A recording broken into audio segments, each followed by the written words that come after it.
नमस्कार. हे गणित अतिशय सोपं आहे. हां, सोपं म्हणजे या प्रकारचे प्रश्न बऱ्याच वेळा स्पर्धा परीक्षेमध्ये किंवा स्कॉलरशिपला येतात. परंतु संकल्पना सुस्पष्ट असली, तर मात्र हा प्रश्न अतिशय सोपा असतो, अन्यथा अवघड जातो. पाहूया काय विचारलंय?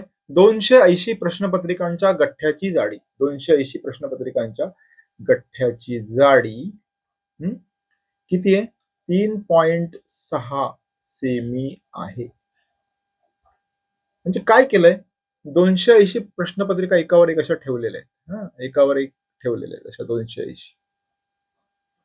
हां, आणि त्याची जाडी किती झाली आहे? 3.6 सेमी सेंटीमीटर. हां, सेंटीमीटर झाली आहे. ओके. सेमी हा काय आहे? संक्षिप्त रूप आहे. सेंटीमीटर. ओके. आता काय म्हटलंय? 630 प्रश्नपत्रिकांच्या गठ्ठ्याची जाडी किती होईल? आता याच्यामध्ये आपल्याला प्रश्नपत्रिका वाढवून त्यांची संख्या किती करायची आहे? 630 करायची. हां. मग त्याची जाडी किती होईल? त्या गठ्ठ्याची जाडी. हां. हे आपल्याला विचारलेलं आहे. हां. किती सेमी जाडी होईल? हां. बरोबर? तर 280 प्रश्नपत्रिकांची आता त्रैरासिक मांडूया. प्रश्नपत्रिका प्रश्नपत्रिका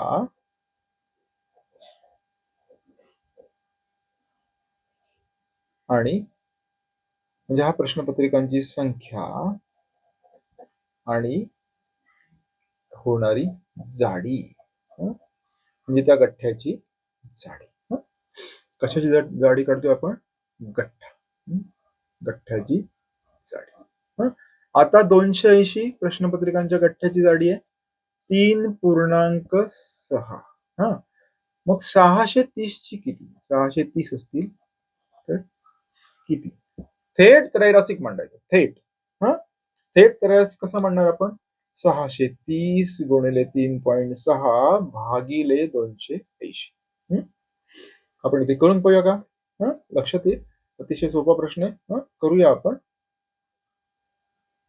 280 हा काय जाणार आहे? इथे छेदस्थानी जाणार आणि 630 आणि 360 त्यांचा थेट गुणाकार होणार आहे. म्हणजे समीकरण कसं येईल?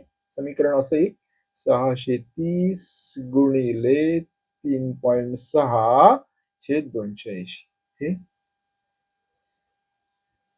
याची उकल आपल्याला करावी लागेल. करून पाहूया. 630 गुणिले 3.6 भागिले 280. आता आपण थेट गुणाकार करून सोडू शकलो असतो, परंतु त्यामुळे अवघड होईल प्रश्न. आता शून्याला शून्य घालू. आणि आता करून पाहूया. 28 ला 2 ने भागलं तर काय येतं? 14.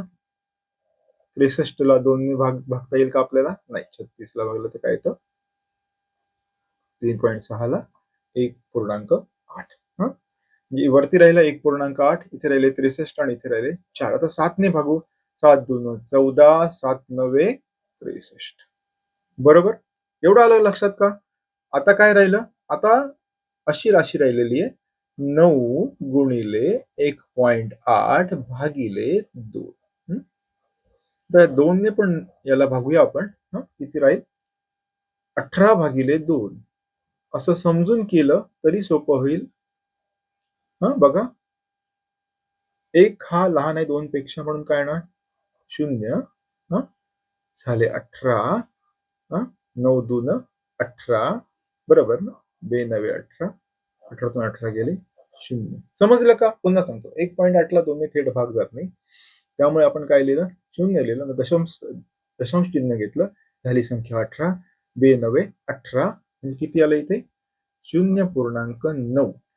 0.9 आणि वरती काय राहिलंय? अजून 9. म्हणजे 9 गुणिले 0.9 गुणिले 0.9 त्यांचा गुणाकार किती येतो? 9 नवे 81 आणि एक स्थान दशांश स्थान सरकवायचंय म्हणजे उत्तर येणार 8.1 सेंटीमीटर. म्हणजे 280 प्रश्नपत्रिकांच्या गठ्ठ्याची जाडी 3.6 सेंटीमीटर असेल, तर 630 प्रश्नपत्रिकांच्या गठ्ठ्याची जाडी येणार 8.1 सेंटीमीटर. अतिशय सोपा प्रश्न होता, परंतु वारंवार मी सांगत आलोय, ज्याच्या संकल्पना सुस्पष्ट आहेत, कळलेल्या आहेत, जो अचूक गणना करतो, त्याला प्रश्न सोपा जातो. धन्यवाद.